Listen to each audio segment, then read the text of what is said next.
early 1990s were wild. Arcade machines were still gobbling quarters like candy.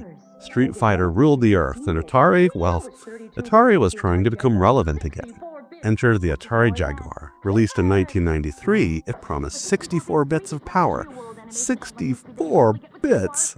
That's 32 more than the Genesis and Super Nintendo combined. Take that, math! But as we all know, power doesn't mean much if the software can't back it up. So today, we're looking at 3 games that tried to bridge the arcade-to-home gap on the Jaguar, including Raiden, the popular top-down, forward-scrolling shoot-'em-up, the Slam Dunkathon NBA Jam Tournament Edition, and Total Carnage, the spiritual successor to the classic Smash TV. How close did these home versions get to their coin-op counterparts? Did the Jaguar deliver the elusive arcade-at-home experience, or just leave us wishing we saved our money back in the day? Let's find out. Before we dive into it, I'd like to invite you to subscribe to my YouTube channel, which is always here for a quick retro gaming break whenever you need it. I appreciate your support since it's the only way that YouTube will highlight my videos.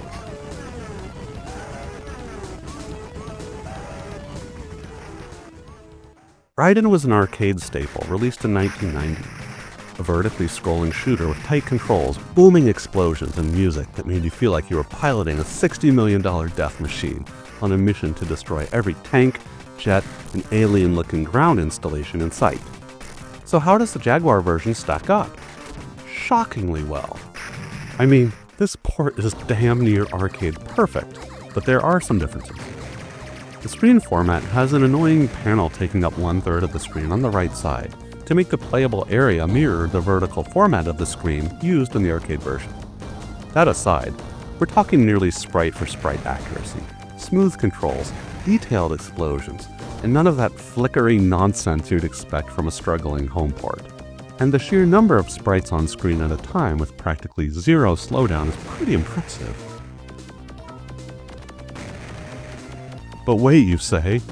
The bigger ships blink in purple when hit in the arcade version, but they blink in white and orange in the Jag version. Okay, whatever. But do you want to know what really makes this one shine? The sound. Yep, the Jaguar version just sounds great. The bold synth rock soundtrack, it's here in full force, and to my ears, the Jaguar music is a solid improvement over the arcade version. In terms of sound effects, every explosion and power-up chime sounds just as punchy as the arcade version. The Jaguar's audio hardware really got to stretch its wings on this one, and oh how it soared.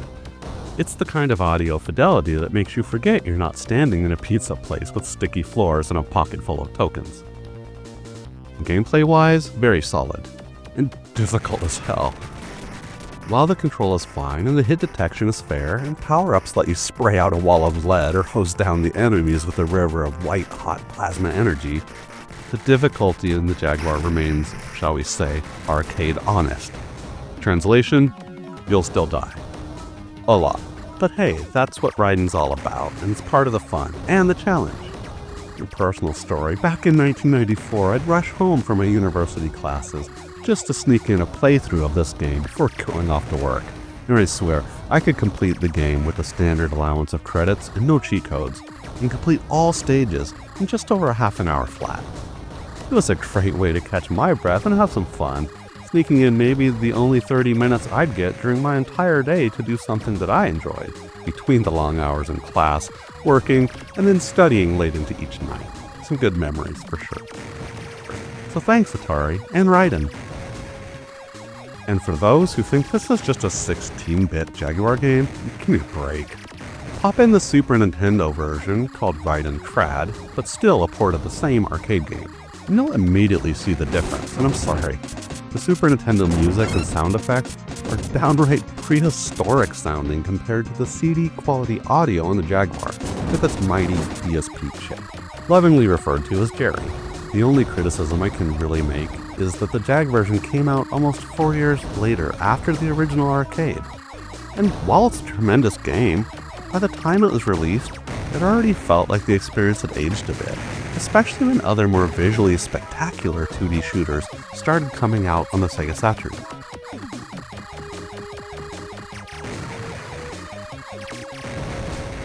So my final verdict on this one is that it's the gold standard example of the Jaguar doing something right. This game's not just good for the Jaguar, it's genuinely a great port, by far the best home version of Raiden from the era. If you're looking for authentic arcade action on Atari's 64-bit beast, this is the one. Our second comparison is about one of the rare sports games on the Jaguar. We're talking about NBA Jam, and not just the vanilla version on the Genesis, no siree. This is the tournament edition, chock full of additional play modes and features. Anyone who's played it knows this is a game so loud, so exaggerated, and so gloriously unrealistic and overly simple. It made every 12-year-old believe they could jump 15 feet in the air and dunk from the three-point line. The arcade version ran on Midway's custom hardware, pushing digitized sprites, flaming slam dunks, crowd noise, and announcer commentary that has been burned into all of our brains. So, what does NBA Jam look like on the Atari Jaguar?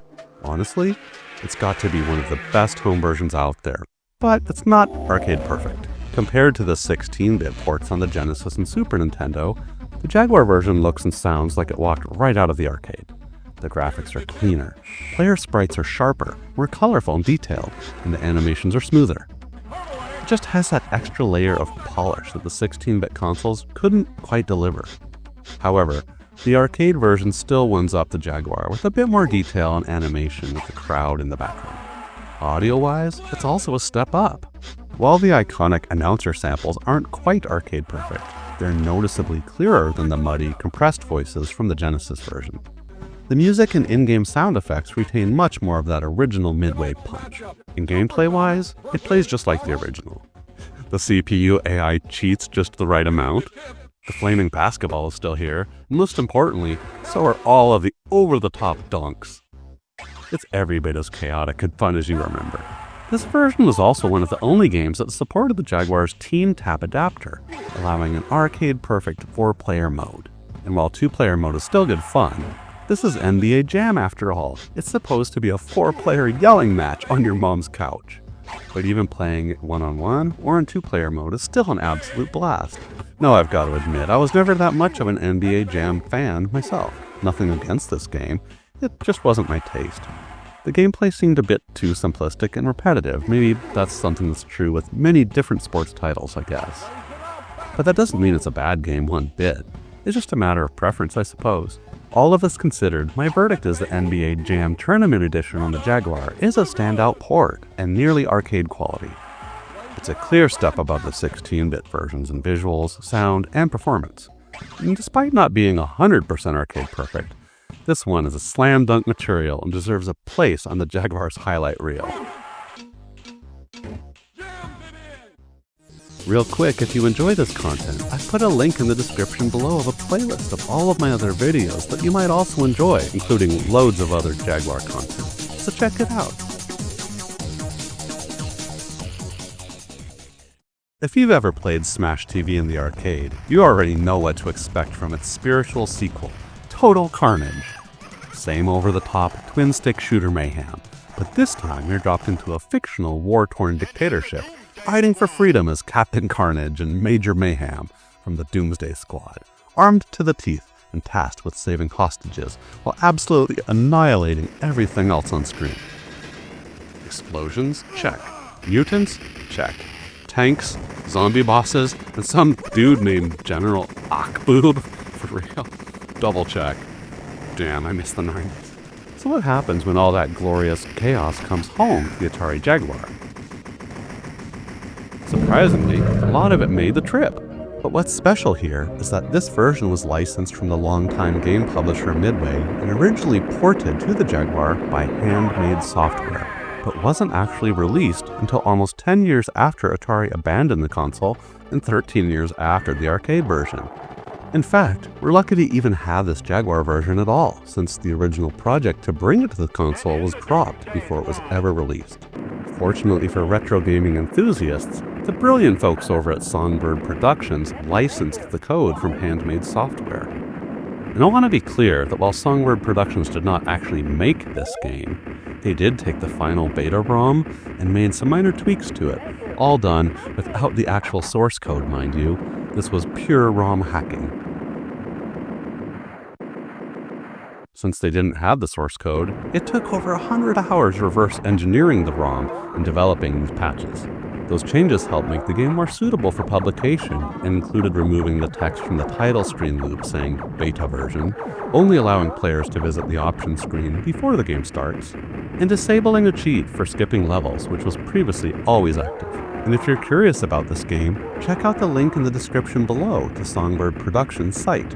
This one comes complete with full packaging and manual in addition to the physical cartridge, and would be a great title to add to anyone's collection. Now, all of the background aside, the Jaguar port of Total Carnage is actually a very respectable effort. Most of the core game content is here: the levels, the enemy types, the power-ups, the cheesy voiceovers, and my personal favorite, the utterly ridiculous explosions. It's all present and accounted for. Sure, the graphics have been scaled down, but just a little bit, and some background detail is missing compared to the arcade's sharper, busier aesthetic. But when you step back, this still really looks and plays like Total Carnage. It's fast, it's loud, and it throws a ridiculous number of enemies at you like you're trying to stress test your reflexes and your sanity. The limitation? The controls. In the arcade, Total Carnage, like Smash TV, used twin joysticks, one for moving, one for shooting. It was elegant, fluid, and perfect for the chaos. But the Jaguar controller, well, one D-pad and 3 main buttons doesn't quite cut it. But I guess the same would be said about any home port, given the limits of console controllers before dual analog stick controllers became the norm. And this port worked around it. You can rotate your fire using the buttons on the controller's number pad, which really helps, but it's not quite as precise or satisfying. But Jaguar owners can also play it on the aftermarket 6-button Pro controller, which makes it a much easier gameplay experience. Audio-wise, it definitely holds up. The voice samples and screams of fallen soldiers are all here. And while the Jaguar version doesn't have any in-game music, which is a relic of the original port being cancelled in the 90s, trust me, there's nothing worth noting about the music in the arcade version anyway, at all. In fact, the unrelenting cacophony of the weapons blasting away and all of the explosions is all you're going to hear anyway, so in my mind, any comparison about music is a moot point. Now gameplay-wise, it's always a blast. If you grew up with Smash TV or just loved a fast-paced, over-the-top shoot-'em-up, there's fun to be had here, especially if you can adjust to the Jaguar's control scheme. So my verdict is that despite a minor graphical downgrade and the standard controller holding it back from true greatness, this is a solid and underrated port. Total Carnage on the Jaguar doesn't just survive the trip from the arcade to the living room. It brings enough of the madness to still be worth your time. Boom. Mission accomplished. So looking back at these 3 arcade ports on the Jaguar, what have we learned? Well, the Atari Jaguar wasn't a total bust when it came to arcade ports. It had some real horsepower, at least on paper, and it managed to get decent versions of some beloved titles. Raiden holds up surprisingly well, NBA Jam brings the heat, and Total Carnage is chaotic arcade action fun, even if your thumbs take some punishment. But across all 3 games, the biggest hurdle wasn't the graphics, sound, or gameplay. It was the Jaguar's limited third-party support. If Atari had managed that crucial aspect better, you might be telling a very different story today. Instead, the Jaguar became a fascinating relic of a time when 64-bit sounded like a superpower, but in reality proved to be a little bit more complicated. But that's just what I think. What other Jaguar ports of arcade games should be on this list? Let me know in the comments below. I'd love to hear your views. If you enjoyed this trip down memory lane, then hit that like button, like it's a 1-credit continue. And if you're new here, I'd like to welcome you to the channel and invite you to subscribe for more feel-good retro gaming content. Alright my friends, this is the Retro Gaming Boss signing out, reminding you to keep your games old school. Thanks for watching, and I'll see you on the next one. Jaguar! Jaguar! Jaguar! In the early 80s, Atari ruled the arcade. Missile Command, Tempest, and Breakout. These were some of the giants of pixel perfection. But by the time the 90s rolled around, Atari had become, well, let's just call it retro before retro was cool. Entered the Atari Jaguar again, this time not trying to keep up with arcade ports from other companies, but digging into its own back catalog and saying, hey, what if we took our classic hits and gave them a glow up? That was the idea behind the 2000 series, a batch of reimagined classics with new graphics, new gameplay, and a whole lot of mid-90s techno. Today, we're looking at 4 of them to see how they improved upon the arcade originals. Tempest 2000, Breakout 2000, Missile Command 3D, and even Defender 2000, which Atari licensed from Williams that made the original version. Each one is a blast from the past with a special Jaguar era twist. So how do they stack up? Are they worthy successors or rebooted wrecks? Let's find out. Let's start with the one that everyone agrees on, Tempest 2000, a remake of the 1981 vector graphics tube shooter. Tempest 2000 is the kind of game that makes you forget that Jaguar ever had any problems.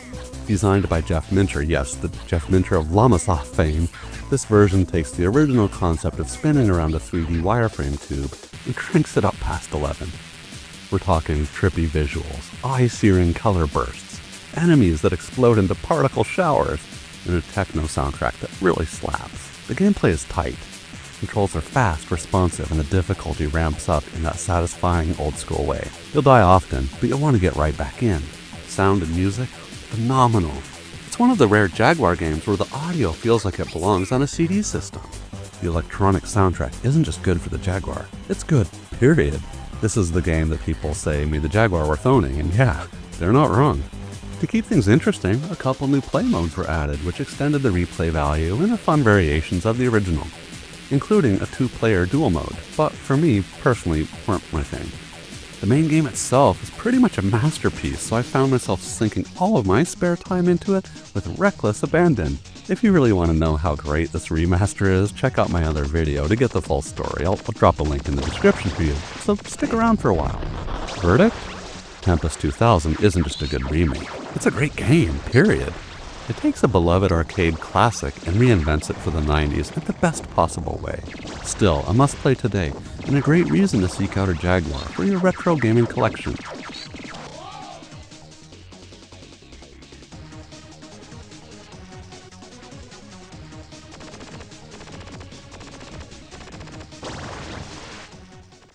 Next up is Defender 2000, also developed by Lamasoft.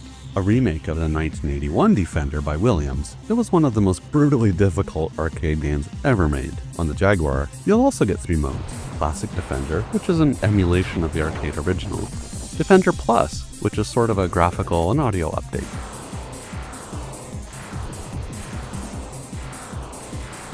And Defender 2000, the full-blown reboot. Let's be honest, Classic mode is fine. Defender Plus looks like someone poured Skittles on the screen, but Defender 2000? It's a lot. New graphics, bigger explosions, bonus stages, warp gates, and so many power-ups. The screen starts to resemble a terrible accident caused by a confetti cannon. It's chaotic fun, but it's also kind of overwhelming. There's a sense that they threw everything into the mix without asking whether it all belonged there. The controls are fast and twitchy just like they should be. The sound effects are functional, the music is more background synth than the absolutely slamming techno glory heard in Tempest 2000. So the verdict? It's not bad. Defender 2000 is fun in short bursts, especially if you grew up with the original, but it tries to do a little too much all at once. But still, as an experiment in reviving an arcade classic, it's a decent success.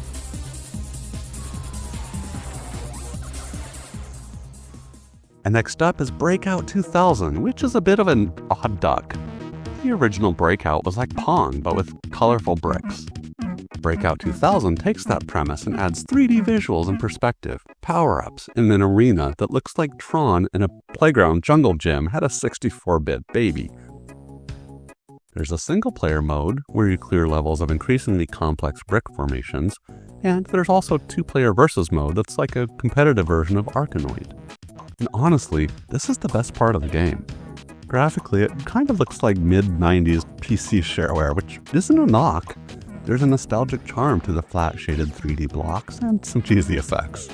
But what matters most is the gameplay, and Breakout 2000 delivers. With responsive controls and smooth animation, it's easy to get lost in this game. With its deceptively simple gameplay that anyone can pick up immediately and keep coming back for its habit-forming gameplay. What's my verdict? Breakout 2000 is fun. It doesn't reinvent the wheel, but it adds just enough to make it more than a tech demo. Two-player mode is where it really shines. Worth a play if you're a fan of the genre, or just want to see what neon bricks and great ball physics look like in 3D. Did I just say what great ball physics look like in 3D? Oh god. Last up, we have Missile Command 3D. As we've seen in the other games in the Atari 2000 series, it also tries 3 different takes on the same game. I remember thinking when this game was released that this would be the one game for the Jag that I wouldn't like at all. And then I played it and realized I was a proper idiot. Wow, this, my friends, is how you improve upon the original game for the better. Classic mode is a faithful rendition of the arcade original. 3D enhanced mode is the same arcade gameplay, but with new 3D graphics and audio. And virtual mode is a full 3D reinterpretation of the concept. The classic mode is solid, just what you'd expect. 3D enhanced mode looks better than you might think, with angular landscapes, perspective, and explosions that actually have depth. It adds polish, without changing what works.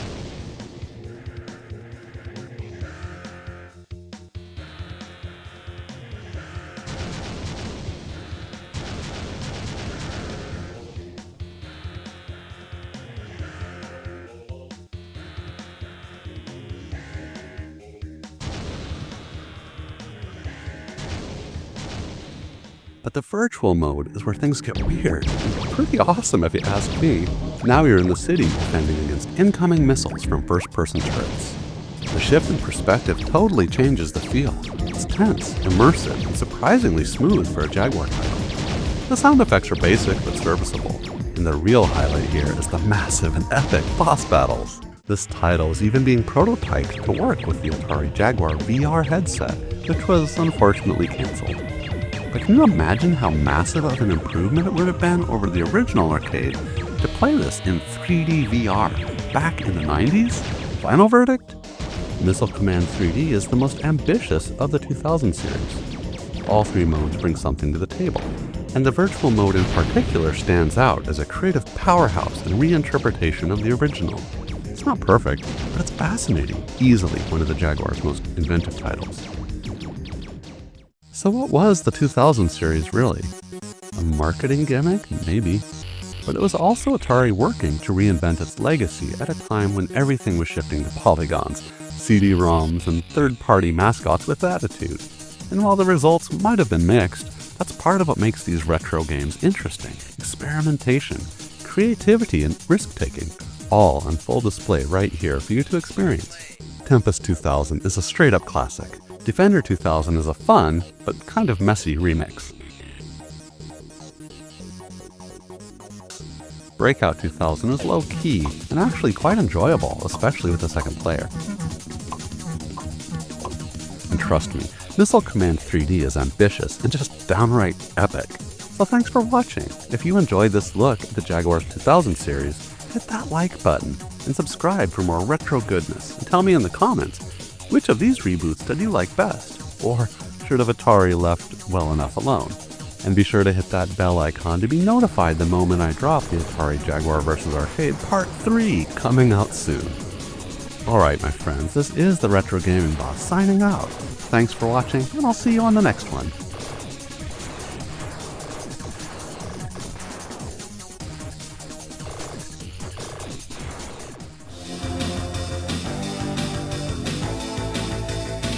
Ah yes, the Atari Jaguar CD. The mythical add-on that promised full motion video, CD quality sound, and a whole new generation of Jaguar experiences. Released in 1995 and shaped like a UFO, it was Atari's Hail Mary gambit during the height of the 32-bit console wars. And while the base Jaguar gave us some occasionally brilliant arcade conversions, the Jaguar CD had its eyes on another prize, bringing those big, bold, Laserdisc-driven arcade cabinets from the 80s into your living room with pixel-perfect accuracy. Today, we're looking at 2 such efforts, Space Ace and Dragon's Lair. Plus, the arcade-to-CD conversion of Primal Rage. 3 very different games, 1 prehistoric fighter and 2 animated QuickTime classics. How does the Jaguar CD version stack up against their arcade originals? And are they worth tracking down in the modern day? Let's find out in this Retro Gaming Boss Part 3 of the Atari Jaguar versus the arcade.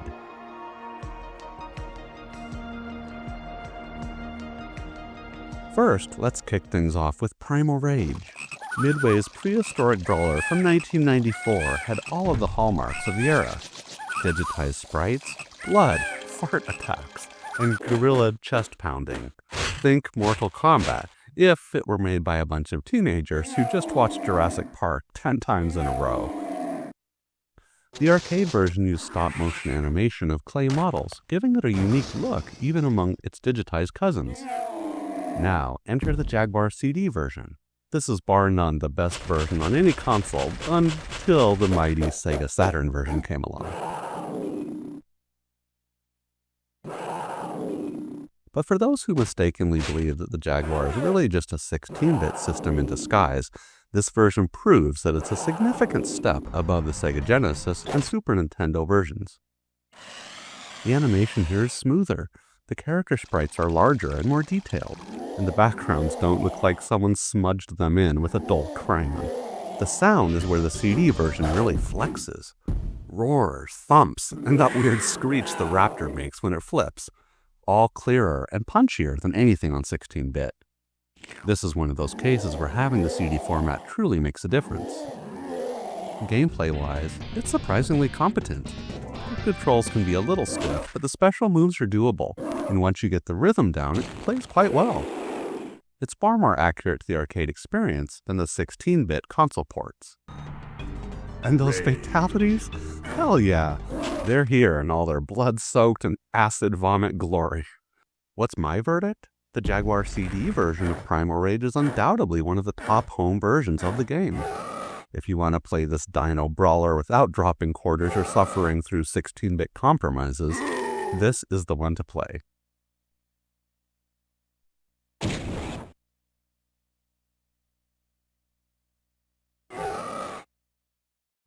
Let's move on to Space Ace. The evil Commander Borf has kidnapped Ace's girlfriend, the beautiful Kimberly, and is plotting to enslave the Earth using his dreaded Infanto Ray, a weapon that changes everyone it blasts into a helpless baby. Armed only with a laser gun, Ace must find and destroy the Infanto Ray, rescue Kimberly, and save the Earth. Space Ace is a Laserdisc video game first unveiled in 1983, just months after its predecessor, Dragon's Lair. It featured film-quality animation, and like Dragon's Lair, Space Ace is an animated quick-time event game. Watch the cartoon, hit the joystick or button at the right moment, fail, and your character dies in a comically elaborate fashion. The arcade original ran on Laserdisc, which means buttery smooth video, but also arcade cabinets that overheated faster than your uncle's Pontiac in July. So how does the Jaguar CD version hold up? Honestly, it's really good. The video quality is far better than what we got on the earlier Sega CD version. Colors are richer, the animation is cleaner, and everything just feels more faithful to the arcade. I'll still notice a little bit of compression, and there are occasional loading pauses between scenes, but compared to other home versions at the time, this one is way ahead. Space Ace, defender of justice, truth, and the planet Earth. Ace is being attacked by the evil Commander Borf. Hold your fire!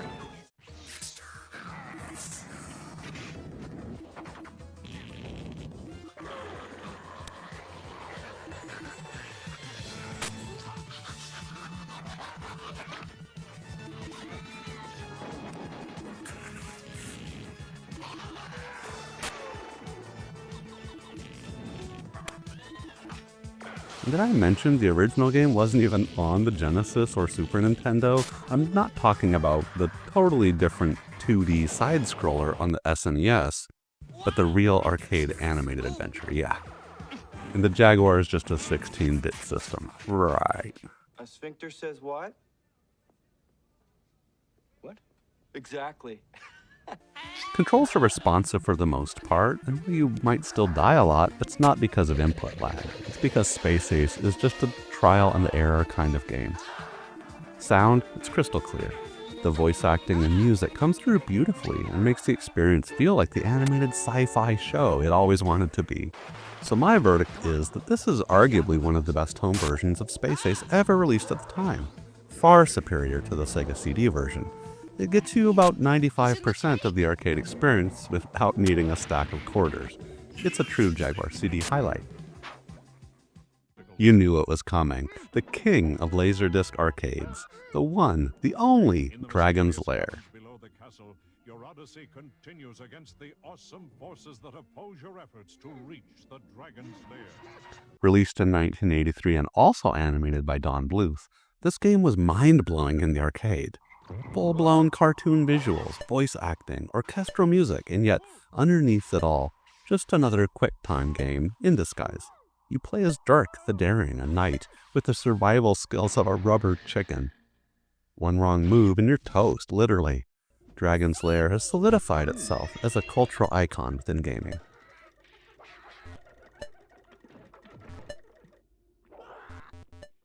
On the Jaguar CD, Dragon's Lair makes a seriously impressive attempt to bring the original home. The video quality is excellent. Like with Space Ace, when compared to the Sega CD version, it's not even close. Who has enchanted it with treacherous monsters and obstacles. The Jaguar CD version looks more vibrant, less pixelated, and so much closer to the arcade presentation. Controls are better than expected too. There's still a bit of trial and error, but response times are solid. The infamous input lag is minimal here. Sound-wise, glorious. The CD audio gives the game that full, immersive feel. You get the music, the voice narration, and every over-the-top death scream in sharp detail. And best of all, you can now beat Dragon's Lair without going broke. No more dumping quarters into a Laserdisc machine and dying 2 screens later. Here, you can keep on playing to your heart's delight, or until you rage quit. My verdict? This is one of the best way to play Dragon's Lair outside of the actual arcade cabinet or a modern remaster.